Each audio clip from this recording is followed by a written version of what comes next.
Welcome back to WB ডিফেন্সওয়ালা channel. প্রত্যেককে স্বাগতম জানি। তো বন্ধুরা, অনেকে তোমরা কিন্তু আমাকে কমেন্ট করে জানাচ্ছ আমাদের এবছর এসএসসি জিডির ভ্যাকেন্সি কবে আসবে এবং কতগুলি ভ্যাকেন্সি থাকবে এবং কবে থেকে আমরা আবেদন করতে পারবো, ঠিক আছে। তো অনেকে আমাকে কমেন্ট করে জানাচ্ছ এবং তার সাথে সাথে ফ্রেন্ড তোমরা আমাকে বলছো যে এবছর কি আমাদের এসএসসি জিডির সাথে কি আমাদের আরপিএফের ভ্যাকেন্সি তোমাদের যোগ করা হবে। তো আজকের এই ভিডিওতে আমি তোমাদের কিন্তু সম্পূর্ণ আপডেট দেবো এবং সবথেকে বড় ফ্রেন্ড, এর আগের বছরের তুলনায় কিন্তু এই বছর তোমাদের ভ্যাকেন্সির পরিমাণটা অনেকটাই বেশি থাকবে, ঠিক আছে। তো আজকে আমি তোমাদের কিন্তু লাইভ প্রুফ আপডেটটা দেবো, তাই ভিডিওটা স্কিপ না করে ফুল ভিডিও দেখবে, তাহলে তোমরা কিন্তু ভালোভাবে বুঝতে পারবে, ঠিক আছে। এসএসসি জিডির যদি তোমরা ক্যালেন্ডার তোমরা যদি ফলো করো, ঠিক আছে, এর আগের বছরের যদি ক্যালেন্ডার এবং এবছরের যে নতুন ক্যালেন্ডার যদি তোমরা ফলো করো, তাহলে তোমরা কিন্তু এখানে দেখতে পাবে তোমরা যে তোমাদের অনলাইন অ্যাপ্লিকেশন তোমাদের কিন্তু অক্টোবর এবং নভেম্বর মাসে তোমাদের কিন্তু শুরু হওয়ার কথা ছিল, ঠিক আছে। তো তোমাদের অক্টোবর মাস তো তোমাদের কিন্তু চলে গেল, ঠিক আছে। এবছর তো এবার তোমাদের কিন্তু নভেম্বর মাস রয়েছে। তো নভেম্বর মাসে কত তারিখ থেকে তোমাদের অনলাইনে আবেদন করতে পারবে সেটি আমি তোমাদের কিন্তু প্রথমে আমাদের টেলিগ্রাম চ্যানেলে তোমাদেরকে আমি জানিয়ে দিই। তো এবছর তোমাদের কিন্তু অক্টোবরে তোমরা কিন্তু ফিরেন 11ই নভেম্বর, ঠিক আছে। 11ই নভেম্বর থেকে তোমরা কিন্তু অনলাইনে আবেদন করতে পারবে। এটি আমি তোমাদের কিন্তু সঠিক আগে এবং প্রথমে তোমাদের কিন্তু আমি জানিয়ে দিলাম, ঠিক আছে। এবং কতগুলি ভ্যাকেন্সি থাকবে সেটি আমি তোমাদের কিন্তু একদম লাইভ প্রুফ দেখিয়ে দিচ্ছি। নিউজ পত্রিকার মাধ্যমে এমপ্লয়মেন্ট নিউজে তোমাদের কী বলা হয়েছে সেটি তোমাদেরকে আমি বলে দিচ্ছি, ঠিক আছে। আর এবছর তোমাদের কিন্তু 7 বাহিনীর তুলনায় তোমাদের কিন্তু 8 বাহিনীতে নিয়োগ করা হবে, ঠিক আছে। আরপিএফের কিন্তু ভ্যাকেন্সি তোমাদের কিন্তু এসএসসির সাথে তোমাদের কিন্তু যোগ করা হবে, এটা তোমরা ভালোভাবে জানো। এবং এর আগের বছরে তুলনায় তোমাদের কিন্তু এবছর অনেকটাই ভ্যাকেন্সি থাকবে এবং সেটা আমি তোমাদের কিন্তু এর আগের ভিডিওতে তোমাদের কিন্তু বলেছিলাম বা টেলিগ্রাম চ্যানেলে আমি তোমাদের কিন্তু জানিয়েছিলাম।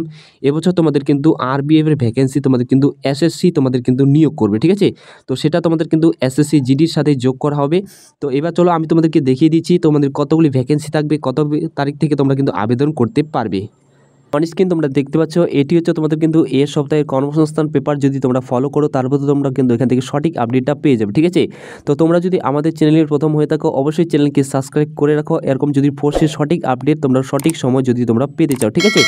এছাড়া তোমরা যদি রেলের যদি তোমরা বিভিন্ন পোস্টে তোমরা যদি আবেদন করতে চাও, ক্লার্ক পোস্টে, উচ্চ মাধ্যমিক পাশে, তাহলে তোমরা এই পোস্টে আবেদন করতে পারবে।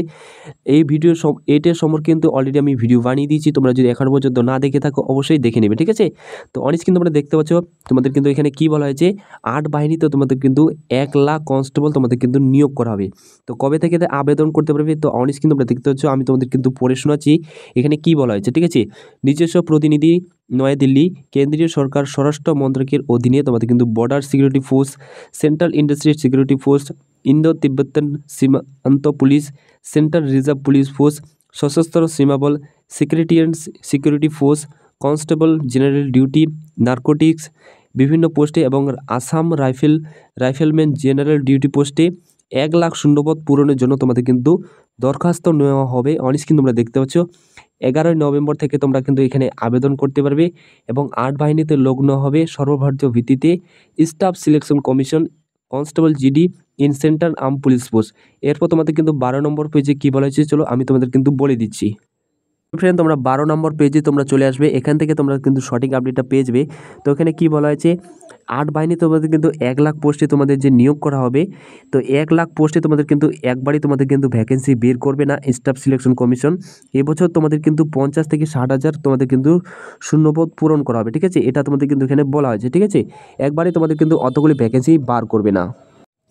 এছাড়া ফ্রেন্ড, এই পোস্টের জন্য তোমাদের মিনিমাম যে বয়স চাওয়া হয়েছে 1/1/2026 অনুযায়ী তোমাদের যে মিনিমাম বয়স চাওয়া হয়েছে তোমাদের কিন্তু 18 থেকে 23 বছর হতে হবে তোমরা যদি SC ST প্রার্থী হয়ে থাকো। এবং তোমরা কিন্তু SC ST তোমরা 5 বছরের বয়সে ছাড় পেয়ে যাবে। এছাড়া তোমরা জেনারেল ক্যান্ডিডেট ওবিসিতে তোমরা কিন্তু 3 বছরের বয়সে তোমরা কিন্তু ছাড় পেয়ে যাবে, ঠিক আছে। SC ST প্রার্থীরা তোমরা কিন্তু 18 থেকে তোমরা 28 বছর পর্যন্ত তোমরা কিন্তু এই পোস্টে আবেদন করতে পারবে, ঠিক আছে। তো ফুল নোটিফিকেশন পাবলিশ হয়ে গেলে আমি তোমাদেরকে অবশ্যই জানিয়ে দেবো। এবং মিনিমাম তোমাদের যে হাইট চাওয়া হয়েছে, মিনিমাম তোমাদের কিন্তু সবারই ক্ষেত্রে 170 সেন্টিমিটার হাইট চাওয়া হয়েছে ছেলেদের ক্ষেত্রে, এবং ফিমেলদের ক্ষেত্রে তোমাদের কিন্তু মিনিমাম তোমাদের কিন্তু 157 সেন্টিমিটার তোমাদের হাইট চাওয়া হয়েছে, ঠিক আছে। ফিমেলদের ক্ষেত্রে তোমাদের কিন্তু 157 সেন্টিমিটার হাইট চাওয়া হয়েছে। এছাড়া তোমরা যারা SC এছাড়া তোমরা যারা এসটি ক্যান্ডিডেট রয়েছে তোমাদের কিন্তু হাইটে ছাড় রয়েছে, ঠিক আছে। এবং যারা গোর্খা, গাড়োয়ালি, হিল পর্বত থেকে বসবাস করে রয়েছে তাদের ক্ষেত্রে তোমাদের কিন্তু হাইটে ছাড় রয়েছে, ঠিক আছে। তো সেখান থেকে আমি তোমাদের কিন্তু অবশ্যই জানিয়ে দিব। তো এটি আমি তোমাদের কিন্তু আপডেট দিয়ে দিলাম তোমাদের আগে থেকেই, কবে থেকে তোমরা আবেদন করতে পারবে এবং তোমাদের কতগুলি ভ্যাকেন্সি থাকবে সেটি কিন্তু তোমাদের কিন্তু আমি লাইভ প্রুফ তোমাদের কিন্তু আগে থেকেই জানিয়ে দিলাম। এই পোস্টের ক্ষেত্রে তোমাদের যে মিনিমাম এডুকেশন কোয়ালিফিকেশন রয়েছে, তোমাদের কিন্তু মিনিমাম তুমি যদি মাধ্যমিক পাস করে থাকো তাহলে তোমরা কিন্তু এই পোস্টে আবেদন করতে পারবে। এবং এই পোস্টে যে তোমাদের সিলেকশন প্রসেস, প্রথমে তোমাদের কিন্তু এক্সামে পাস করতে হবে, অর্থাৎ সিবিটি এক্সাম, কম্পিউটার বেস তোমাদের কিন্তু এক্সাম হবে। তারপর তুমি যদি এক্সামে পাস করতে পারো তারপর তোমাদের কিন্তু ফিজিক্যাল কমপ্লিট করতে হবে, ঠিক আছে। 5 কিমি রান তোমাদের কিন্তু 24 মিনিটের মধ্যে তোমাদের কিন্তু ফিজিক্যাল কমপ্লিট করতে হবে। তারপর তোমাদের কিন্তু মেডিকেল হবে, ডকুমেন্ট ভেরিফিকেশন হবে। তুমি যদি কোয়ালিফাই করতে পারো তারপর তোমাদের কিন্তু ফাইনাল মেরিট লিস্ট পাবলিশ করা হবে, ঠিক আছে। যেরকম তোমাদের এবছর 2025-এ তোমাদের কিন্তু মেডিকেল তোমাদের কিন্তু আর কয়েকদিন, অর্থাৎ তোমাদের কিন্তু 12ই নভেম্বর থেকে তোমাদের কিন্তু মেডিকেল শুরু হবে, ঠিক আছে। এটা তোমরা জানো, ঠিক আছে। এবং যারা নতুন যারা রয়েছে তোমরা যারা জানো না তোমাদের ক্ষেত্রে বলে দিচ্ছি, তোমাদের যে মিনিমাম এডুকেশন কোয়ালিফিকেশন তোমাদের মাধ্যমিক পাসটা হয়েছে। এবং ফ্রেন্ড আমি তোমাদেরকে বোঝাতে পেরেছি তোমাদের কবে থেকে আবেদন করতে পারবে এবং কতগুলি ভ্যাকেন্সি থাকবে, এবং এর সাথে তোমাদের কিন্তু আরপি তোমাদের কিন্তু যোগ করা হবে, সেটি আমি তোমাদের কিন্তু অগ্রিম জানিয়ে দিলাম। ফাটাফট তোমরা কিন্তু অবশ্যই আমাদের টেলিগ্রাম চ্যানেলে এবং অবশ্যই আমাদের ইউটিউব চ্যানেলকে সাবস্ক্রাইব করে রাখো তোমরা যেরকম ফোর্সের সঠিক আপডেট পেতে চাও, ঠিক আছে। তো ফুল নোটিফিকেশন আসলে কিন্তু আমি তোমাদের কিন্তু অবশ্যই সঠিক সময়ে তোমাদেরকে আমি জানিয়ে দেবো, ঠিক আছে। তো এটি ছিল তোমাদের জন্য ছোট্ট একটি আপডেট। ধন্যবাদ।